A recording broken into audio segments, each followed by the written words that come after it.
اچھا دعا خالی پیٹ ہو تو اور اچھا،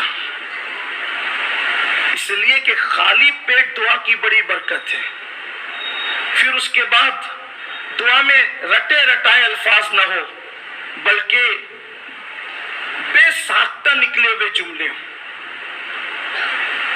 کبھی کبھی تو کسی نے دعا میں ایسا بھی کہہ دیا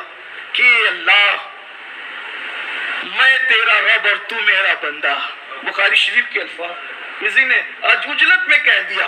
لیکن قدرت اس پر بھی خوش ہوئی،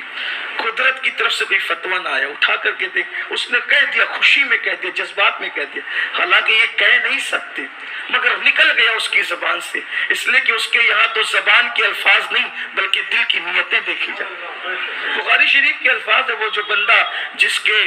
گاؤنٹ گم ہو جائے اور پھر تمثیل پیش کی ہے، وہ پوری تفصیل موجود ہے، اس کی طرف نہیں جاتا، تو بے ساختہ الفاظ نکلے،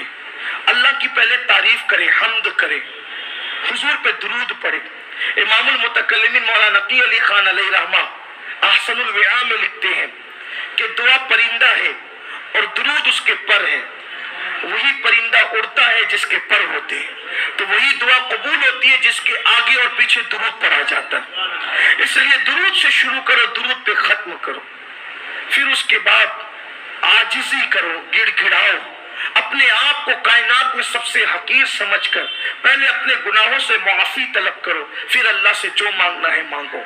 اور دعا میں ربنا آتنا فی الدنیا حسنہ وفی الآخرۃ حسنہ وقنا عذاب النار، یہ ضرور پڑھ لیا کرو، اس لیے کہ جو اس کو ایک بار پڑھ لے اللہ اس کی مغفرت فرما دیتا ہے۔ اس آیت کریمہ کی بڑی برکت ہے،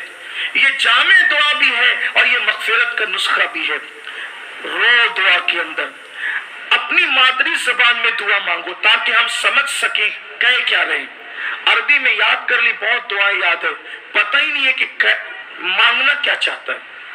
خود ہی کو پتہ نہیں ہے کہ میں کہہ کیا رہا ہوں۔ یہ رٹی رٹائی دعاؤں کی اہمیت نہیں ہے، جو وہ آپ سمجھیں، ہم سمجھیں کہ ہم دعا کیا کر رہے ہیں، پھر اس کے بعد ایک الفاظ کی بار بار تکرار کریں۔ کسی بزرگ نے کہا تھا کہ دعا مانگو تو بچوں کی طرح مانگو، دعا مانگو تو بچوں کی طرح مانگو، جیسے بچہ ماں سے مانگتا ہے تو پورے حق اور یقین سے مانگتا ہے، اس کو یقین ہوتا ہے کہ یہ دے گی، اسی لیے ضد بھی کرتا ہے۔ تو ہم اپنے اللہ سے نہ کریں تو کس سے کریں؟ اس کے یہاں نہ گڑ گڑائیں تو کس کے یہاں گڑ گڑائیں؟ اس کے یہاں نہ کہیں عرضیاں نہ دے تو کس کے یہاں دے؟ اور بڑی بات تو یہ ہے، اوروں کے پاس بار بار مانگو تو اس کو